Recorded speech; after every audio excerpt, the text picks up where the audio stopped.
Atletas de Cuba desertam após Jogos Pan-Americanos no Chile. O que aconteceu? Por que tantas pessoas ao longo dos anos têm tentado fugir da ilha de Cuba, muitas vezes arriscando a vida, né, em jangadas improvisadas, nadando ali no estreito, no mar ali que dá para a Flórida, nos Estados Unidos, né? Na verdade, nunca se vê o contrário, pessoas nadando de outro lugar para ir para Cuba, mas de lá tentando sair o tempo todo. E aqui aconteceu de novo. 8 atletas cubanos que foram disputar lá Jogos Pan-Americanos em Santiago, no Chile, não quiseram voltar para Cuba e estão pedindo para ficar por lá. E aqui está a notícia, então, que saiu na CNN Brasil, para você dar uma olhadinha no que está acontecendo. E aproveitei, então, para trazer de volta aqui alguns vídeos que eu já postei em meu canal, mas, aproveitando aí essa notícia, trago para você, caso você não tenha assistido ainda. Primeiro, prisioneiros em Cuba e na União Soviética. Minha esposa e eu fizemos aqui uma resenha em vídeo sobre 2 livros da Casa Publicadora Brasileira.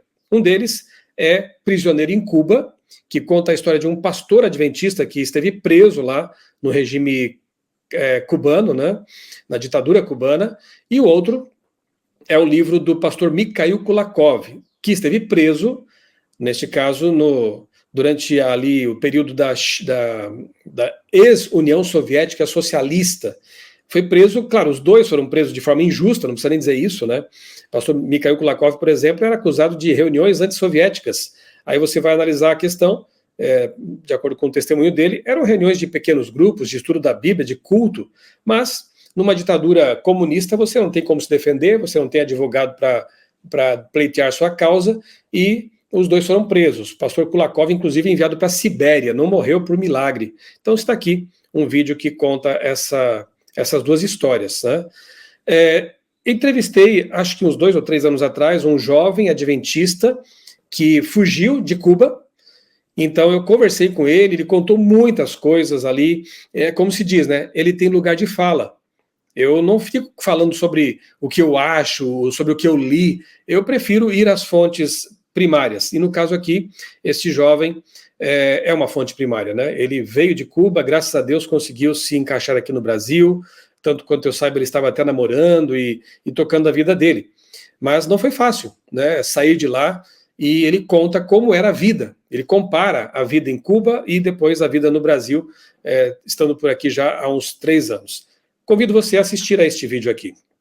Neste aqui, minha esposa e eu, na época, fizemos um apelo aí, de oração por Cuba, quando estavam lá vivendo uma situação bem complicada, né, bem repressora, né, os cubanos, e falamos um pouquinho também sobre o livro aí, Prisioneiro em Cuba, que havíamos lido na ocasião.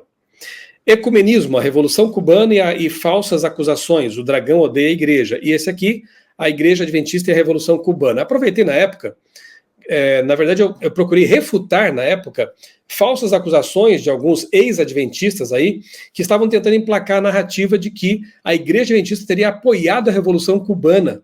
Nada mais falso, como ficou claro. Eu entrevistei um pastor adventista cubano, que havia vivido na época da Revolução castrista, né, quando Fidel Castro, apoiado por Che Guevara, deram ali o golpe, né, tomaram o poder.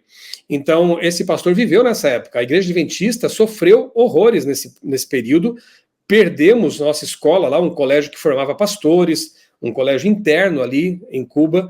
Perdemos, o governo simplesmente confiscou, se apropriou dessa propriedade, né?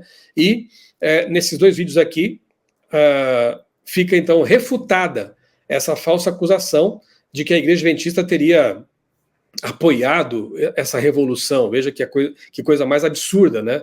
A que ponto se chega quando se quer deturpar a história e atacar uma instituição. Então, se você tem dúvidas quanto a isso, fica aqui o convite, assista a esses vídeos aqui.